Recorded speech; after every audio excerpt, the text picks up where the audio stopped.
as we continue to dive into some football that took place yesterday, including those pathetic Raiders. Yeah. I wanted to call them like something fireable? Los Angeles. No, I was going to call them like every place they've been. Oakland, Los Angeles, then I realized they're in Las Vegas. Yeah. Okay. Hey, well, I don't blame you. We don't have enough time for you to name all the places they've been. Exactly. But this was like so almost predictable. I mean, after they were being dominated by Baltimore, and for whatever reason, Baltimore gave it up at the end. I think the Raiders scored 13 points in the fourth quarter, beat them. So then you figure you got to win like that. You could build off of it. Kelvin, you beat Baltimore. Yeah. Okay, that's a perennial team that most people think has a chance to go to the Super Bowl. So you take that, and now here comes the woeful Panthers. You're not on the road. You're in Las Vegas. This should be money, a layup. Yeah. Right? You're 2-1. You're off to a good start. The hiring of Antonio Pierce. Oh, this makes sense. Look at them. They're playing for him, all this. And instead, they lay an egg. They're frauds. Kelvin, frauds. You can't let Raggedy Andy come in, throw 3 touchdowns and over 300 yards. You know he's the first quarterback this year to throw for 300 yards and 3 touchdowns? Yeah. And you know what he told you, too? Against the Raiders. What did he tell us? Put some respect on my name. He was talking to you. He's talking to me? He was talking to you. I saw it. You didn't. They put it. Elijah, you ain't put it on social media. Yeah, he said it to you. He said, "Tell Rob Parker put some respect on my name." He said it just like Birdman too. He had the Birdman hands like he was rubbing them like this. Put some respect on my name, just like that. And he had respect with a K. Is that what he said? RESPEK. Put some respect on my name. You was this. I'm just telling you what the street said. You was calling him Raggedy Andy and all that, and he ain't like it.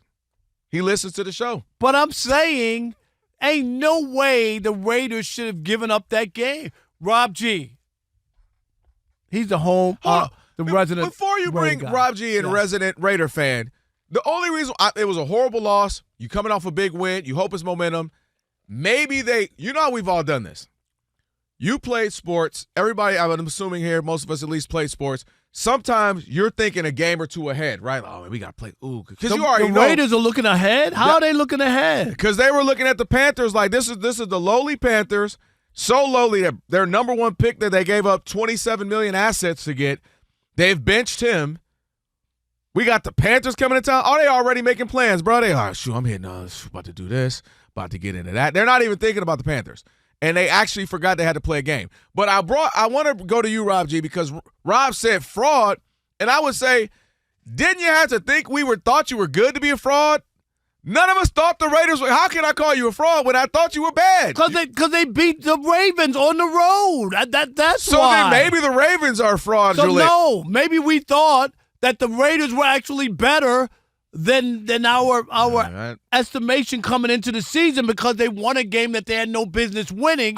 But then they fell right back into who they are. Don't put me in that with a capital F. Don't put me in that we unless you speak in French. You talking about we didn't think. I thought, what's wrong with the Ravens? That's how we talked about the Eagles. You said that was an epic collapse. What did I say, Rob G? I said the Ravens to me that weekend was a big collapse.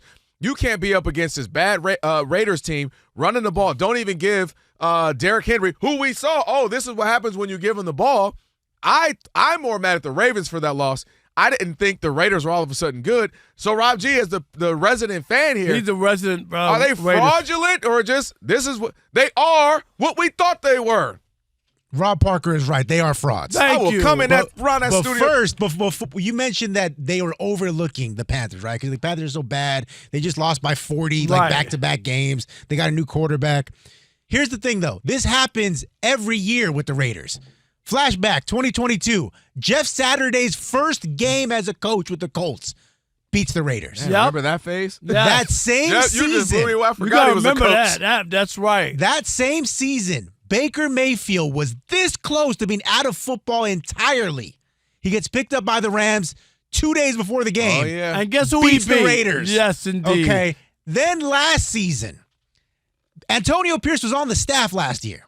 They go into Chicago. The quarterback is hurt. No Justin Fields. They're going to get undrafted rookie Tyson Bagent. Who? Exactly. We lost that game too.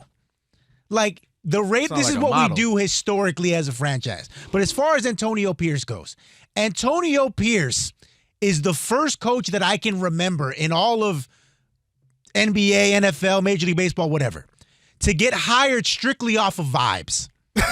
Because there has been nothing going back through his coaching career, if you can call it that. Because he coached in high school, right? That would suggest that he'd be a successful NFL coach.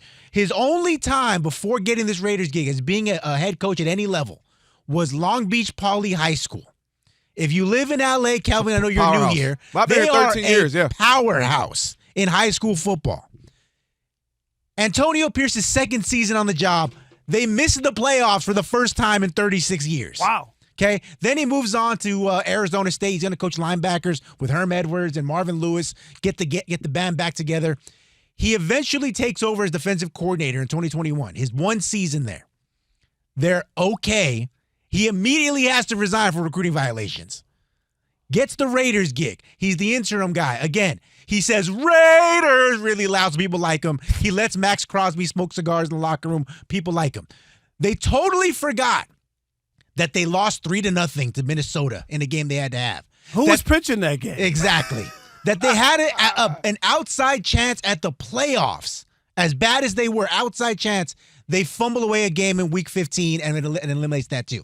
But because he's cool, he's from Compton, he drives an old car, again, he has the hype behind him of there being are a lot Raider of things fan, to like. I get that it. people thought that he would be some kind of football savior, and he's not.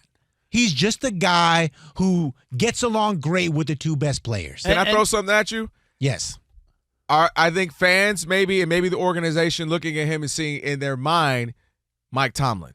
Tough guy, great quotes, got to bring that bravado. We're like, yeah, I want to run through a wall for him. And I think maybe they're looking at him saying, this can be our West Coast Mike Tomlin, except he's not doing and producing what Mike Tomlin has done. The only thing I will say, and I'm not a fan of this in sports organizations that pick the sport, you got to let somebody cook for a minute. Let's say he does end up just being terrible. Well, give somebody 2-3 years. All right, you know what? They were terrible because they went 8-9 last year. But you don't need to. Here's my pushback on that. Nathaniel Hackett, when he went to Denver, everybody knew he was a bad coach. You're not going to allow him to have 3 years.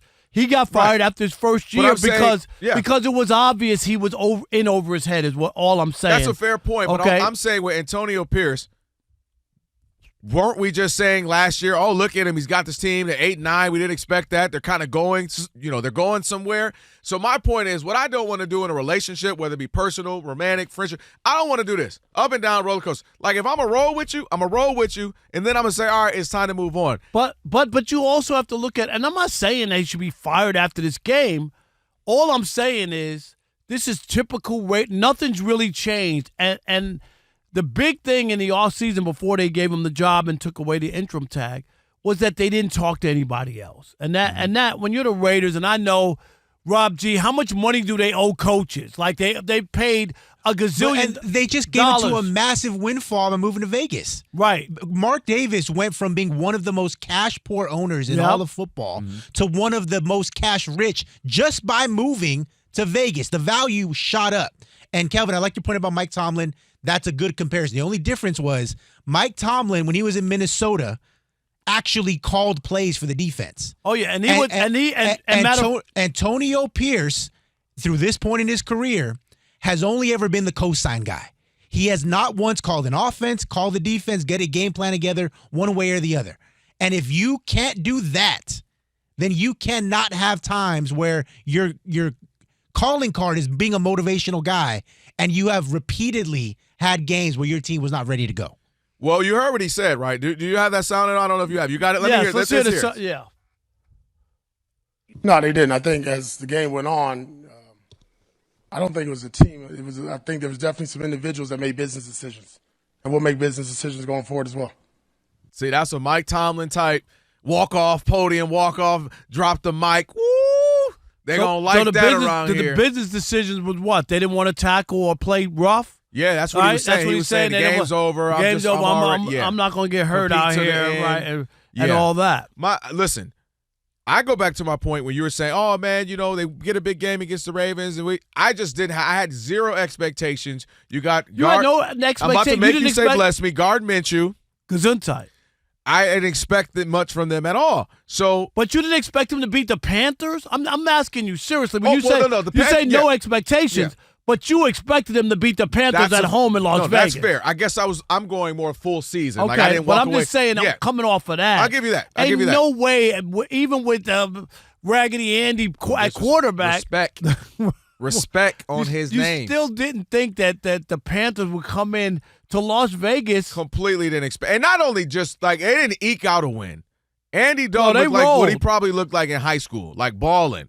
And by the way, since you don't want to respect on the Red Rifle's name, can you at least put some respect on Andy Dalton's haircut? Listen, if my hair grew like a white guy's hair, that would be the haircut I would have. The haircut was popping. He was throwing touchdowns. He was feeling himself. Let's see what happens 9 months, 10 months from now. He might have a baby on the way because he probably came home feeling himself, Rob G. You know about that. That's why you got a couple now. Is that what happens? Yeah, you come home feeling yourself. Something went good, and you looking good. Maybe you went invited to an event. You and your lady, you're smelling good, looking good, and she like, well, you know what? I am with him. If she calls you capital him, HIM, ooh, he is him. You know you winning. That's why you out here having weekend events for the baby. You was him one night. That's what happened. All it takes is one night. Yeah, just listen. When you got to take it as you can get it. When you get married, you start involving kids. Rob G. said, look, when the kids come in, Rob Park, you don't know nothing about this. No. When you can, okay. And as the resident, I think unless Steve got something I don't know about, I have the most kids on set here. Trust your boy. Okay, I understand. Okay, when you can get a win, you got to get your wins.